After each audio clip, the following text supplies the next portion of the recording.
RSS पर टिप्पणी से भड़के विपक्ष ने वेल में घुसकर जोरदार नारेबाजी की, जिससे सदन की कार्यवाही 3 मिनट में ही स्थगित करनी पड़ी। वहीं भोजन अवकाश खत्म होने के कुछ घंटे बाद सदन की कार्यवाही इसलिए स्थगित करनी पड़ी क्योंकि हाउस के भीतर कोरम पूरा नहीं हुआ था। वजह यह थी कि सत्ता पक्ष के अधिकतर सदस्य और विपक्ष के कुछ विधायक सदन से बाहर थे, जिनसे स्पीकर नाराज दिखे और उन्होंने नियमों का हवाला देते हुए कोरम पूरा नहीं होने पर सदन कार्यवाही को दोपहर 2 बजे तक के लिए स्थगित कर दिया, जिसके बाद सत्ता पक्ष और विपक्ष के नेता एक दूसरे को गलत बताने में जुटे हैं। विपक्ष जो है ये सोचता है कि आप हम लोग जो बोल रहे हैं वो सब सही बोल रहे हैं। आप बताइए, प्रश्नकाल शुरू हो चुका, 11:03 पर विपक्ष के नेता आते हैं, क्वेश्चन स्टार्ट हो चुके हैं, उसके बाद खड़े होकर कहते हैं कि मेरी बात सुनिए। स्पीकर साहब ने कई बार कहा कि आपकी हम बात सुनते हैं, क्वेश्चन आवर के बाद बात सुनते हैं। यही परंपरा है, ये उसको तोड़ने की कोशिश करते हैं, मुद्दों से ध्यान भटकाने की कोशिश करते हैं।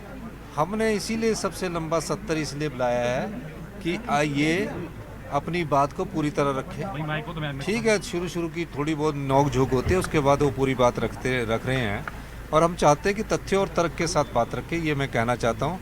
विपक्ष को के अंदर के जो विधायक दल के नेताओं के अंदर जो शक्ति प्रदर्शन चला हुआ कि मैं भी बोलूँ, वो उनकी गुटबाजी को प्रदर्शित करता है। इससे ज़्यादा नालायकी सरकार की कोई और होती नहीं है। बहुमत होने के बावजूद विधानसभा के अध्यक्ष ये ऊपर से अनाउंस करे कि कोरम के अभाव में सदन की कार्यवाही स्थगित कर दी जाती है।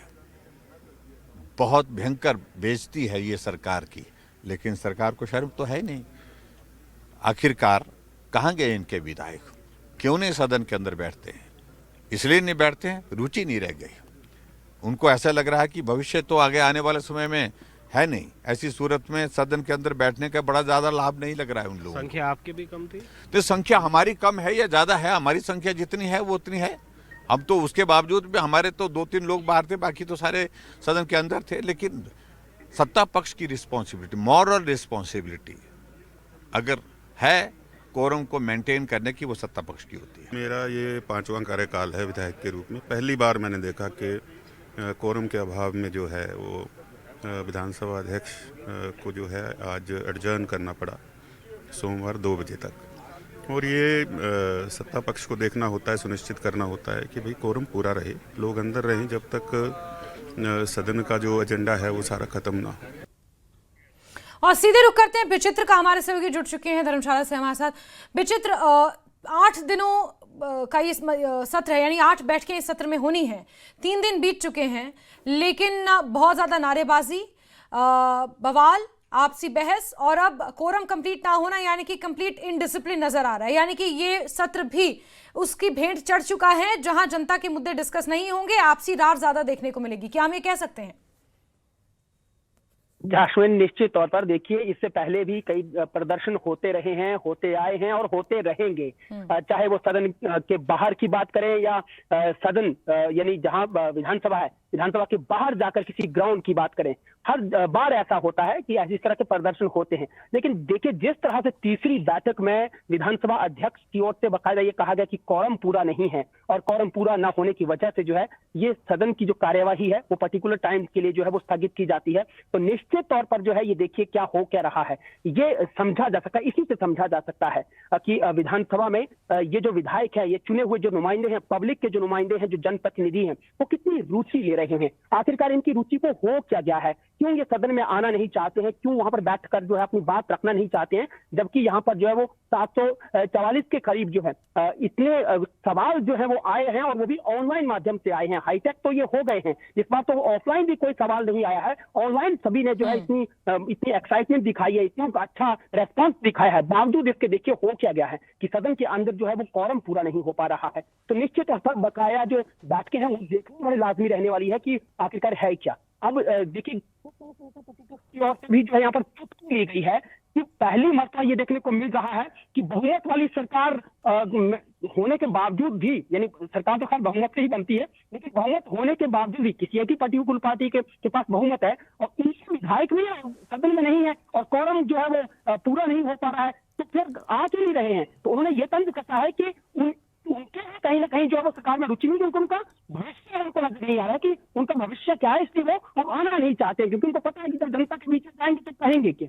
और अगर हम लोग दूसरी बात कहें कि जिस तरह से बीते कल देखा था, मैंने पहले ही कहा है कि ये कोई पहली मरतबा नहीं है कि कोई कर्मचारी संगठन या कोई अपनी मांगों को लेकर जो है वो सैकड़ों की संख्या में सदन के बाहर आकर जो है इस तरह से प्रदर्शन कर रहा हो या कहीं पर जाकर सरकार के समक्ष जो है वो अपनी मांग बुलंद कर रहा हो। लेकिन पहली मरतबा ये चीज जरूर देखी है कि जो रिटायर्ड कर्मचारी संख्या में साल के 85 साल के 70 साल के साथ बिल्कुल बिल्कुल विचित्र, ये पहली बार इस तरह की स्थिति देखने को मिल रही है जहां कोरम पूरा नहीं होने की वजह से कार्यवाही को स्थगित करना पड़ा है। मानो धर्मशाला के तपोवन में विधानसभा सत्र मनाने के लिए नहीं, सत्र को आयोजित करने के लिए नहीं, हॉलिडे के लिए शायद यहां पर सारे विधायक आए हैं। जनता के बीच तो कम से कम यही संदेश जा रहा है।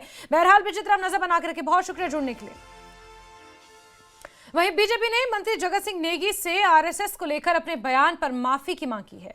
पार्टी नेता रणधीर शर्मा ने कहा कि नेगी को संघ की जानकारी ही नहीं है, वो पंचायत चुनावों को लेकर सरकार को बचाने के लिए अनाप शनाप बयानबाजी कर रहे हैं, जिसे बर्दाश्त नहीं किया जाएगा।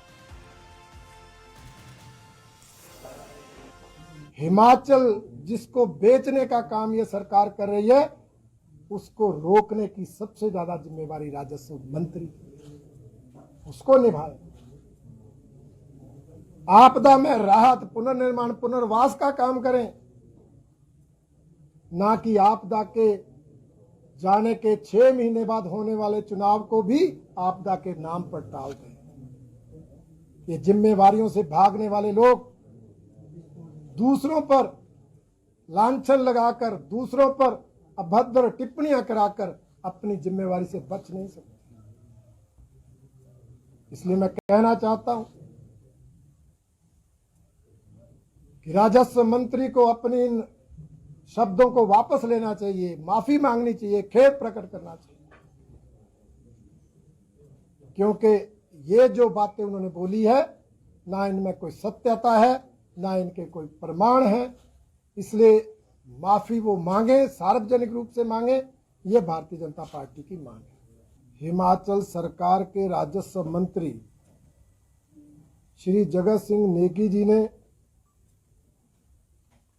तथ्यहीन और निराधार बयानबाजी की है और विशेष रूप से राष्ट्रीय स्वयंसेवक संघ के बारे में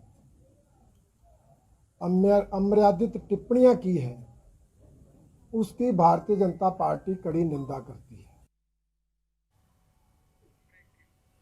खबरों का सिलसिला जारी, वक्त एक ब्रेक का।